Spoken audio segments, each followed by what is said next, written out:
പ്രിയ ദൈവമക്കളെ, യേശുക്രിസ്തുവിൻ്റെ നാമത്തിൽ പ്രഭാതവന്ദനം. പ്രഭാതത്തിൽ നാം എഴുന്നേറ്റപ്പോൾ നമ്മുടെ കൈകാലുകൾ ചലിക്കുന്നത് കൊണ്ട് നമ്മുടെ കണ്ണുകൾക്ക് കാഴ്ചശക്തി ഉള്ളതുകൊണ്ട് നമുക്ക് ജീവൻ നമ്മളിലുണ്ട് എന്ന് നമ്മൾ ഈ പ്രഭാതത്തിൽ തന്നെ തിരിച്ചറിയുന്നു. ഈ ജീവൻ എല്ലാ മനുഷ്യരിലും ഉണ്ട്. എന്നാൽ 3.5 വർഷക്കാലം യേശു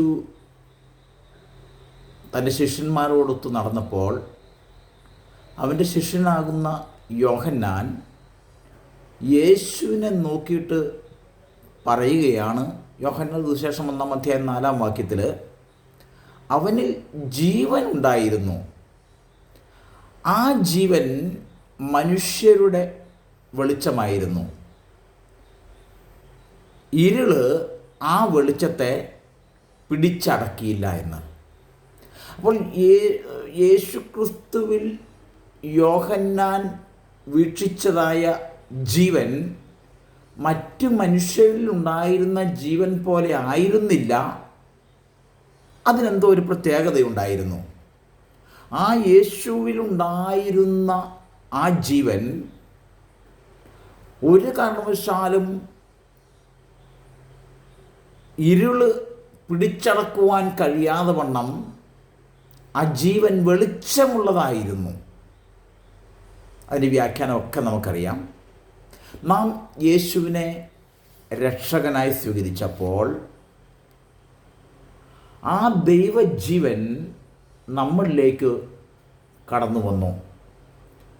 ഒരമ്മയുടെ വയറ്റിലുള്ള ഒരു കുഞ്ഞിൻ്റെ ചലനം ആ അമ്മ അനുഭവിക്കുമ്പോൾ ആ അമ്മ സന്തോഷിക്കുന്നത് പോലെയുള്ള സന്തോഷം യേശുക്രിസ്തുവിൻ്റെ ജീവൻ നമ്മളിലുള്ളപ്പോൾ നമ്മളും വാസ്തവത്തിൽ അനുഭവിച്ചറിയേണ്ടവരല്ലേ? വചനം അനുസരിക്കുമ്പോൾ, ഉപവാസത്തോടെ അവൻ്റെ സന്നിധിയിൽ ആയിരിക്കുമ്പോൾ നമ്മുടെ ഉള്ളിലുള്ള, നമ്മുടെ ആത്മാവിലുള്ള ആ ജീവൻ്റെ തുടിപ്പ് അമ്മയുടെ വയറ്റിലുള്ള കുഞ്ഞിൻ്റെ തുടിപ്പെന്ന പോലെ നമുക്കും അനുഭവിച്ചറിയുവാൻ കഴിയും, പ്രത്യേകിച്ച് ദൈവ മക്കൾക്ക്. യോഹന്നാൻ്റെ സുവിശേഷം 7-ാം അധ്യായം 38-ാം വാക്യത്തിലേക്ക് വീണ്ടും കടന്നു വരുമ്പോൾ വിശ്വസിക്കുന്നവൻ്റെ ഉള്ളിൽ നിന്നും തിരുവെഴുത്ത് പറയുന്നത് പോലെ ജീവജലത്തിൻ്റെ നദികൾ ഒഴുകുമെന്നും വ്യക്തതയോടെ അവിടെ പറഞ്ഞു തുടങ്ങുകയാണ്. ആ ജീവൻ ജലമായി, അല്ലെങ്കിൽ ജീവജലത്തിൻ്റെ നദിയായി അല്ല, നദികളായി ഒഴുകുവാൻ തുടങ്ങുമെന്നാണ് പറയുന്നത്. അത് യേശുവിൽ വിശ്വസിക്കുന്നവൻ്റെ ഉള്ളിൽ നിന്ന്. ഈ ജീവൻ്റെ നദി നമ്മുടെ ഉള്ളിൽ നിന്ന് പുറപ്പെട്ടു പോകുമ്പോൾ നമ്മുടെ ഇഷ്ടപ്രകാരമൊന്നും ആ നദിയുടെ ഒഴുക്കിനെ നമുക്ക് നിയന്ത്രിക്കുവാൻ സാധ്യമാകുകയില്ല. എസെക്കിയേൽ പ്രവാചകൻ്റെ പുസ്തകം 47-ന്റെ 1-ാം വാക്യം മുതൽ നമ്മൾ വായിച്ചു തുടങ്ങുമ്പോൾ ഉമ്മറപ്പടിയുടെ കീഴെ നിന്നും വെള്ളം പുറപ്പെട്ട് കിഴക്കോട്ടൊഴുകി വലതുഭാഗത്ത് നിന്നും തെക്കുവശമായി ഒഴുകി എന്നൊക്കെ നമുക്ക് കാണുവാൻ കഴിയുന്നുണ്ട്. ഈ വെള്ളത്തിൻ്റെ ഒഴുക്ക് 1000 മുഴം നടന്നു കഴിഞ്ഞപ്പോൾ അത് നരിയാണിയോളമായെന്നും, വീണ്ടും 1000 മുഴം നടന്നപ്പോൾ അത് മുട്ടോളമായെന്നും, വീണ്ടും 1000 മുഴം നടന്നപ്പോൾ അത് അരയോളമായെന്നും, വീണ്ടും 1000 മുഴം നടന്നപ്പോൾ അത് കടപ്പാൻ കഴിയാത്ത വലിയൊരു ജല നദിയായി ഒഴുകിപ്പോകുന്നൊരവസ്ഥയെക്കുറിച്ചും ദൈവവചനം നമ്മെ പഠിപ്പിക്കുകയാണ്. യോഹന്നാന്റെ സുവിശേഷം 4-ാം അധ്യായം അതിൻ്റെ 14-ാം വാക്യത്തിൽ ആ വെള്ളം നിത്യജീവനിലേക്ക് പൊങ്ങി വരുന്ന നീരുറവയായി കാണുന്നതായി നമുക്ക് കാണുവാൻ കഴിയും.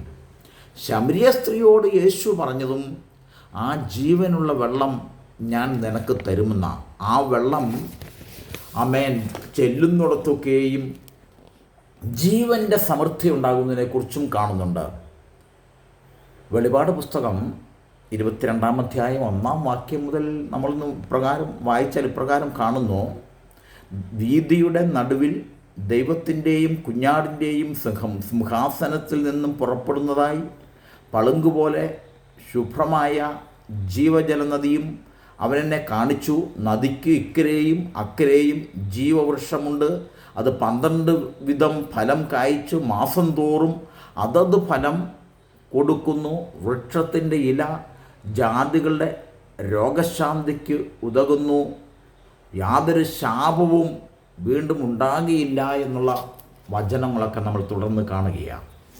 അപ്പോൾ ഈ ജീവൻ യോഹന്നാൻ സ്നാപകൻ മറ്റു മനുഷ്യരിൽ നിന്ന് വ്യത്യസ്തമായി മറ്റ് 11 ശിഷ്യന്മാരിൽ നിന്നും യേശുവിൻ്റെ പ്രസംഗം കേൾപ്പാൻ വന്ന 10,000-ങ്ങളിൽ നിന്നും വ്യത്യസ്തമായി യേശുക്രിസ്തുവിൽ യോഹന്നാൻ ദർശിച്ച, യോഹന്നാൻ കണ്ട ഒരു ജീവനുണ്ട്.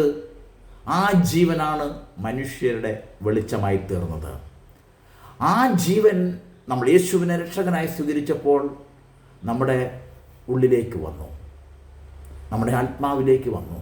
ആ ജീവൻ നമ്മുടെ ആത്മാവിൽ മാത്രമല്ല, നമ്മുടെ ദേഹി എന്ന് പറയുമ്പോൾ നമ്മുടെ ചിന്തകളിൽ, നമ്മുടെ ബുദ്ധിമണ്ഡലത്തിൽ, നമ്മുടെ ബോധമണ്ഡലത്തിൽ, നമ്മുടെ അബോധമണ്ഡലത്തിലൊക്കെ തിങ്ങി നിറയേണ്ടതാണ്.